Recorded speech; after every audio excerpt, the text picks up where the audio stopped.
नमस्कार, तुमचे सर्वांचे स्वागत आहे आपल्या संतोष सातपुते या यूट्यूब चॅनलमध्ये। आज 28 मे म्हणजे स्वातंत्र्यवीर विनायक दामोदर सावरकर, तात्याराव सावरकर यांची जयंती आणि ते नाशिकचे म्हणजे माझा एकतर ते प्रखर राष्ट्रभक्त, त्यानंतर खूप सुंदर किंवा खूप जाज्वल्य शब्दकळा असणारे कवी म्हणून मला ते जास्त आकर्षण आहे सावरकरांबद्दल। त्यांच्या कविता म्हणजे अनादि मी अनंत मी अवध्य मी भला मारिल रिपू जगती ऐसा कवन जन्मला ही असू दे, किंवा सुंदर नभे सुनील नभे नभे अतल आहा ही कविता असू दे, किंवा जय देव जय शिवराया, हे हिंदू शक्ती संभूत दीप्ती दमतेजा।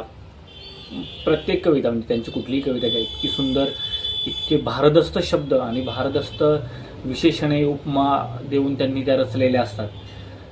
तर अशा सावरकरांचा जन्म नाशिकमधील बगूर येथील तिळभांडेश्वर या बोळामध्ये झाला आणि त्याविषयी लिहिताना त्याच नाशिकचे एक थोर कवी यांनी या कवीला कसा मुजरा केला असेल कवनातून, तर ज्यांनी त्या स्थळाविषयी, सावरकरांच्या स्थळाविषयी किंवा सावरकरांच्या जन्माविषयी कविता लिहिली ते कवी आहेत कुसुमाग्रज म्हणजेच वा शिरवाडकर। हेही नाशिकचे, दोघेही नाशिकचे, दोघेही उत्तम कवी। म्हणजे त्यांच्या काव्याविषयी मी सांगणं बरोबर नाहीये, इतके उच्च प्रतीचे कवी दोघेही।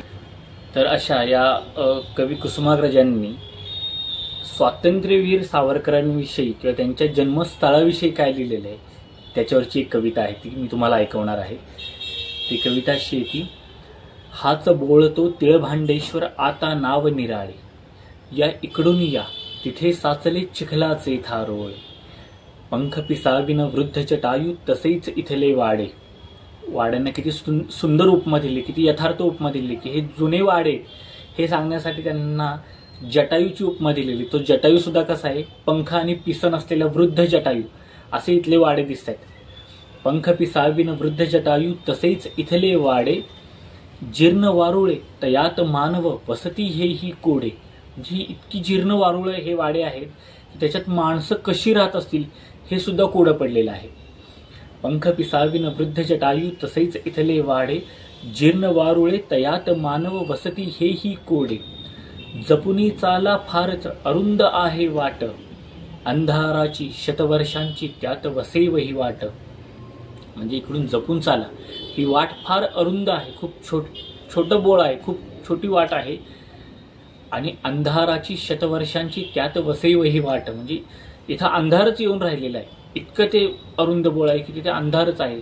100 वर्ष किंवा जुना अंधार असा कायमस्वरूपी इथं अंधार आहे असं त्या अंधाराची शतवर्षांची त्यात वसे वही वाट। पुढे ते म्हणतात की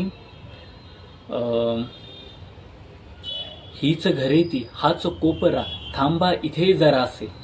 म्हणजे इथेच जी घरं दिसतात, इथेच या कोपऱ्यामध्येच किती चित्रमयता आहे या काव्यामध्ये सगळीकडे। म्हणजे आधी तो बोळ, तिथे थांबा, तिथं चिखलाचं थारोळं साचलेलं आहे, इथून पुढे ती वाढ जाते, तिथे अंधार आहे, त्याच्यानंतर ही जी जीर्ण घरं आहेत, वाडे आहेत, या घरातील हा जो कोपरा आहे तो किती चित्रमयता, डोळ्या पुढे आपल्या ते चित्र उभे राहतं।